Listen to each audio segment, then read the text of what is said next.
And that is the Darkness War. And what we see as we look around is that the Darkness War has been invaded by an invading force of Mayans who are looking for a powerful area to cast a powerful dark ritual. But there are other invaders as well. There are Vikings involved, teaming up with the native Wabanaki. I could tell you a lot about it, but I'm actually going to let old Joseph tell you a little bit about it himself. The Norsemen came then upon our shores in longboats, and they brought with them a powerful sword. Together, the Wabanaki and the Vikings were to build a shield around this island that would keep it safe from our enemies, from those who wished to dig into the mountain and unleash the serpent. So as you're in this trance-like state, you actually get to hear the voice of old Joseph filling in some of the gaps of the story as you see it through this trance-like vision. We're currently looking at one of the first encounters in the dungeon, but I'm actually going to skip ahead to where the rest of my team is at the very end. We're going to show you the very last fight in this entire dungeon. Just as a quick recap of the story itself, it's that the Mayans have invaded, and the Vikings and the Wabanaki are banding together to push them back. So, to get some perspective from up here, down below we see these Mayans worshipping at the edge of this extra-dimensional rift, this pit in front of them. They're performing some sort of strange ritual, and we certainly don't want them to complete it, so we're just going to run in and try to put a stop to it.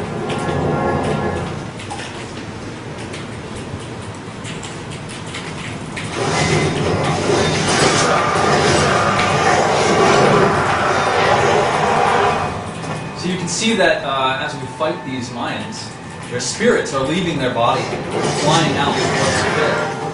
You'll actually have seen this previously in the dungeon, where their spirits were flying towards a powerful creature and making it even more powerful. So we reuse mechanics and encounters fairly regularly, not to make it easier, but to give players a sense that they understand what's going on without having to fail and die, and then say, okay, well now that we've seen it, we know what's going on, and we can do it. So even though that's not exactly the mechanic that's going to happen in this fight, these souls are definitely giving a little bit of foreshadowing of what might happen a little bit later.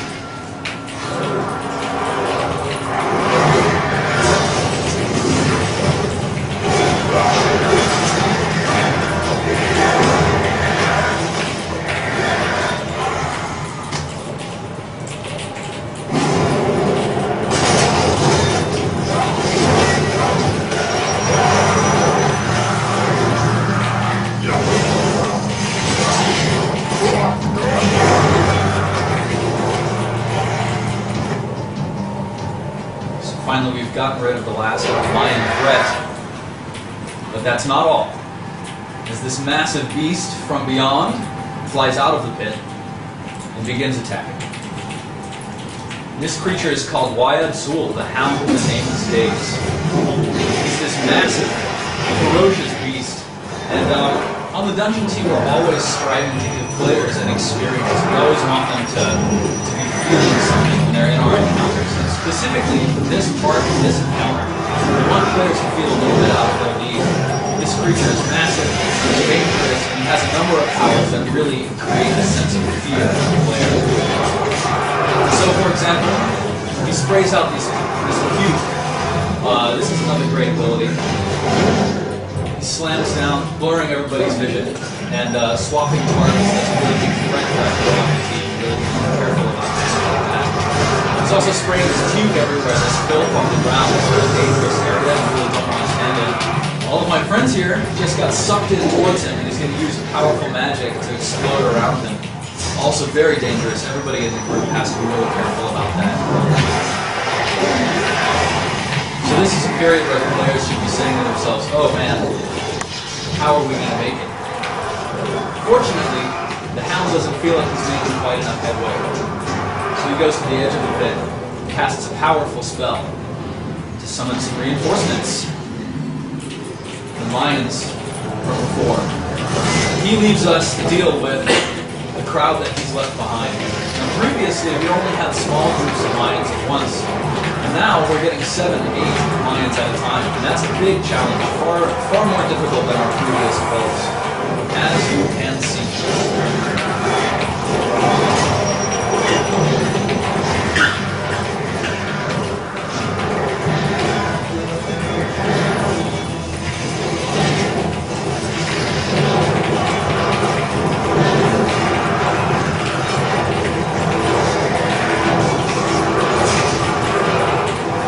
So, this part of the encounter is pretty intense.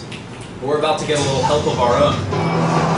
This is the Varangian, and he's the Viking leader. And he's come bearing the powerful sword that old Joseph was talking about earlier. And that sword is Excalibur. He's using it to power powerful magic, buffing us all. And this causes us to deal 3 times as much damage and take half as much damage. So it's a great way to swing the fight in the player's favor. Let them feel super powerful. And give their more harassed healers a little bit.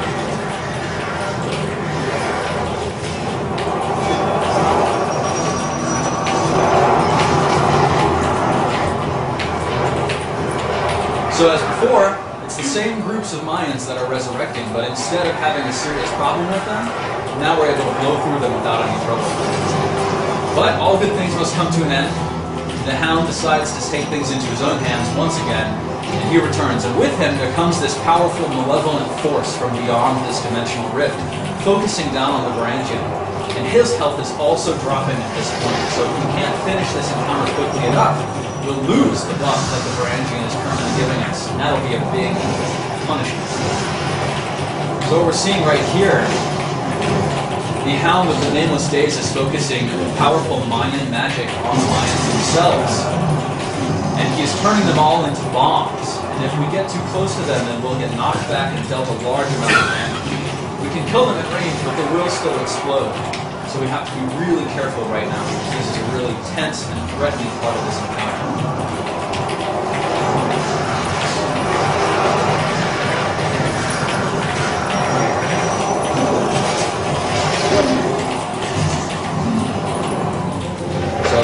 We're victorious. We've slain the Hound. Players at this point will be able to speak with the Varangian a little bit, find out a little bit more about what he's been doing here, and he will actually be able to awaken players from the trance they've been in. We're not going to spoil that for you right now, so instead we'll take a look down into the pit here. Take a look at this fantastic vista. This is actually a scene that we've seen before in the game, and it serves to tie a number of elements that are sort of spread out all together with one thread. And that's the Darkness War. Thank you, Steven.